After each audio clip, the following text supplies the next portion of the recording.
नमस्कार।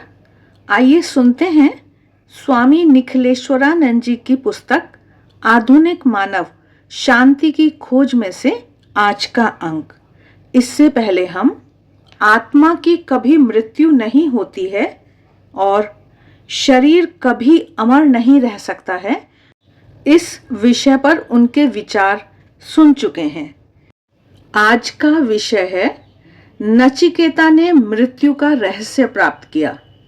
महाराज बता रहे हैं कि आत्मज्ञान प्राप्त करने वाले योगियों सिद्धों को मृत्यु के रूप में प्रतीत नहीं होती। जब श्री रामकृष्ण देव ने देह त्याग किया तब उनकी लीला सहधर्मिणी श्री मां शारदा देवी रोने लगी और बोल उठी, मां काली, तू मुझे छोड़कर कहाँ चली गई। वे श्री रामकृष्ण को साक्षात काली मानती थीं। उनका क्रंदन देख श्री रामकृष्ण देव ने उन्हें दर्शन दिया और कहा, तुम क्यों रो रही हो? मैं कहाँ मर गया हूं? मैं तो एक कक्ष से दूसरे कक्ष में आ गया हूं। इस दर्शन के बाद श्री मां शारदा देवी को विश्वास हो गया कि श्री रामकृष्ण भौतिक जगत के कक्ष से अब सूक्ष्म जगत के कक्ष में चले गए हैं। उनकी कभी मृत्यु नहीं है। वे सूक्ष्म रूप से सदा मेरे साथ हैं।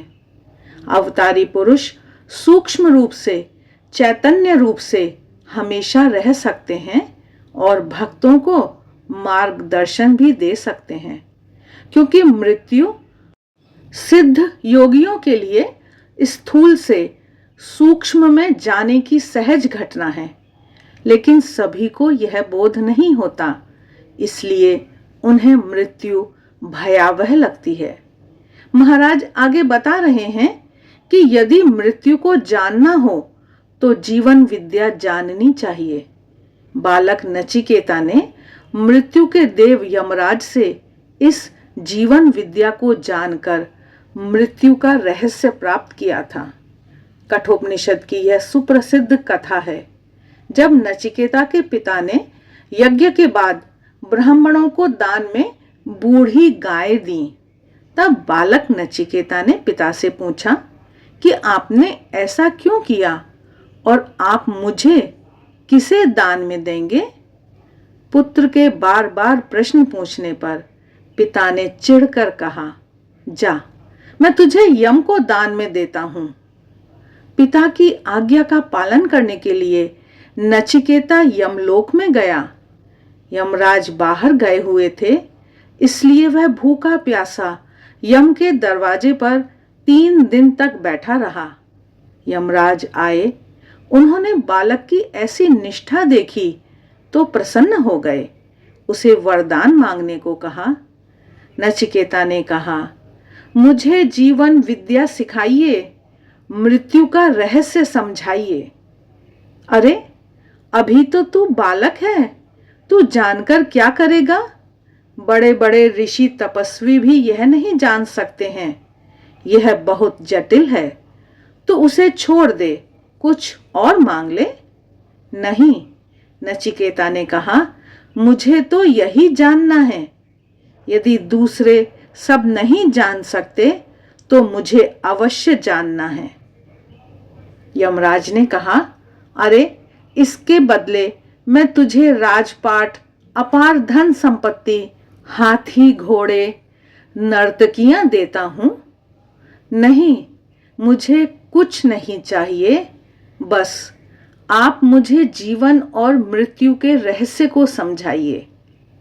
अनेक प्रलोभन देने के बाद भी बालक नचिकेता अपनी इच्छा से विचलित नहीं हुआ। यह देखकर यमराज और अधिक प्रसन्न हो गए तथा उसे आत्मविद्या का ज्ञान दिया।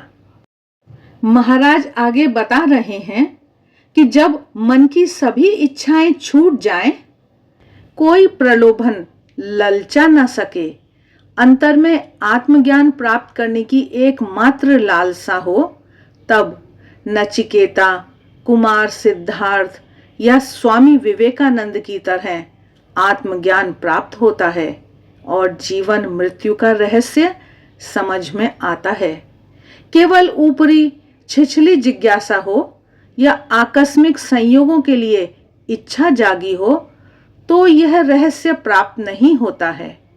कदाचित बौद्धिक ज्ञान मिल भी जाए तो वह जीवन में उतरता नहीं है, उसकी अनुभूति नहीं होती है, इसलिए वह चेतना का भाग नहीं बनता है।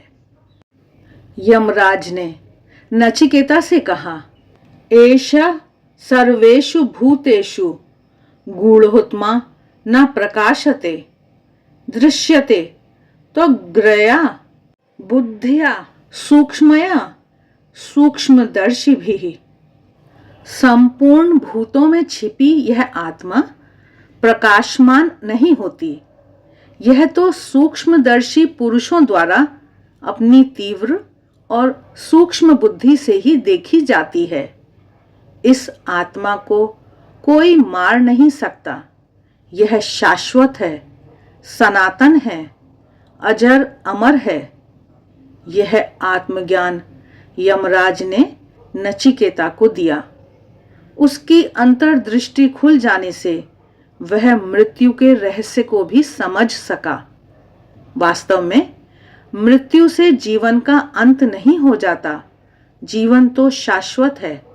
शरीर के अंत के साथ जीवन कभी नष्ट नहीं होता है। यही है जीवन और मृत्यु का नियम। जो इस नियम को जानकर अपने जीवन में उसका पालन करते हैं, वे जीवन के स्वामी बनकर जीवन और मृत्यु के खेल में विजयी होकर पृथ्वी के ऊपर के चक्र को सार्थक करते हैं। उनके समग्र जीवन में शांति और स्थिरता आ जाती है और वे अविरत परम शांति की ओर अग्रसर होते रहते हैं। आज के लिए बस इतना ही। आगे आने वाले वीडियो में हम महाराज के विचार सुनेंगे कि निराशा के घोर बादल घिर जाएं तब क्या करें। आप सभी की मंगल कामना के साथ नमस्कार।